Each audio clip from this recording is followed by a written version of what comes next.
This whole Forking Around series is just Shanky and me challenging each other. But I love the fact that our friends and some of our fans have started challenging us. We just got one from Aayush in San Francisco who challenged us to a chicken ghee roast. We're gonna take on this challenge, so let's do this. We're doing ghee roast chicken today, South Indian style. Again, I'm going South Indian. What? Not there. And I have another friend of mine who's also here. What we're gonna put in the ghee roast is a bunch of onions, lots of ghee. There's a whole lot of spices in this one. Yeah, let's get cracking on this. Okay, so we're doing chicken. We've got about 1.5 kilos of leg pieces, leg and thigh cut. I finally managed to get myself a decent knife. So we're gonna squeeze 2 lemons, okay? 1.5 cups of yogurt. Ooh, that did not look good. Ooh, turmeric. That looks like a lot of turmeric, but that's about a teaspoon. Best is to go in with your hands and just mix it all together. And you're supposed to keep this for an hour, but I don't have an hour.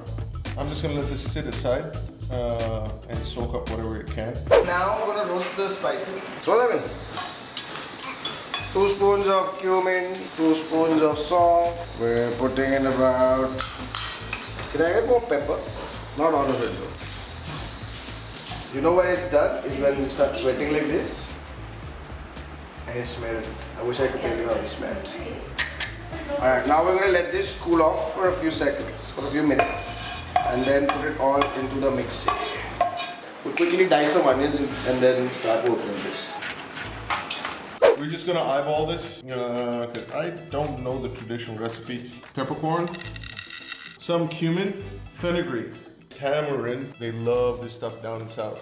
It looks like E.T.'s finger. E.T. go home. Oh, and I need to add some chilies. And the reason I'm putting this in a pan is I'm gonna roast them. You gotta awaken the spices up by releasing the oils, and the best way to do it is slightly toast them. So that makes a pretty TV. And then I'm gonna let it cool off here, and then start prepping the rest of the stuff that goes into the spice paste.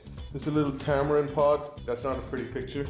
Once I add that, I'm going to add a little water so I can get some of the pulp out. We're all ready to start grinding the masala. About 10 pieces of garlic, an inch of ginger, maybe 1.5 inches. So after squeezing the life out of the imli, pour it all in. I think I poured too much of it. So these are the roasted spices. You can hear them screaming, all of them thrown into a pot together. So I'm going to put them in a grinder, and hopefully this grinder works. And I am going to throw in some garlic in here as well. Ooh, that's a cool shot right there. Alright, let's see. Alright, how the fuck do I have to get this going? Nope. Nope. Maybe?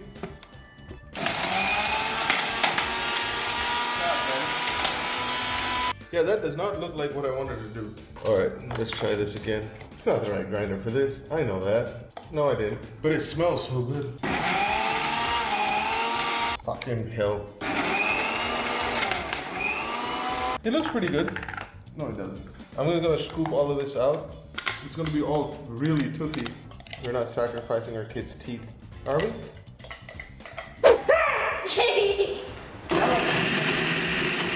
It became too sour. English too much. What to do? Spice is there. Little bit khatta is there, and now we'll put little bit of there. Try, puppy. You can't bear the spice. Okay, I did not want to do this. This is a lot of goddamn work. But, ooh, this is oddly satisfying. Oh wow, it actually worked really well. Go back in. Go back in. So I'm just gonna mix the coriander powder in here now. Looks like 1.5 teaspoons. I'm gonna mush this all in together. Okay, but you have to cut the chicken and mix it. Put this. All of it has to go inside, puppy. Now the best part, when you massage the body. The marinade is ready. We're gonna leave it in for about an hour.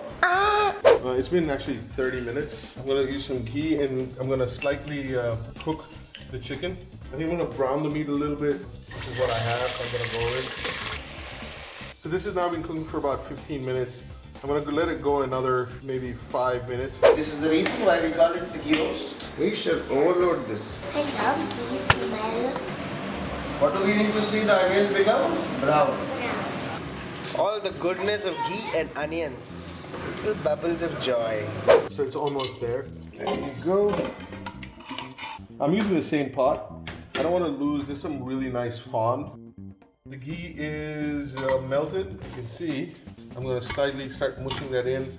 So I'm going to put back all the other sauce that came out from when we cooked the chicken and removed it. So I'm going to put the chicken now in there. Even though it's called roast, it's not roasting as an English roast or American roast. It's basically roasting the spices and slowly cooking it in a kadai. You can see the color change in this immediately. 2 pinches of salt. All of this goes into that. So now we put the chicken inside. The onions are brown. I'm looking at it, it's not really changing color. So that should be a lot red. I have a feeling we didn't use enough of the spices and enough of the proper red chili. So I'm gonna now add curry leaves. I feel every South Indian dish has just a wee bit of curry leaf mixed in. I'm gonna let this go for another 2-3 minutes and I'm gonna shut this off.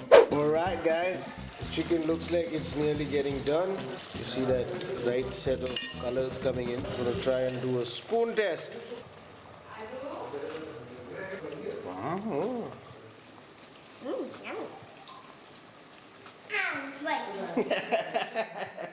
Here we go. The ghee roast.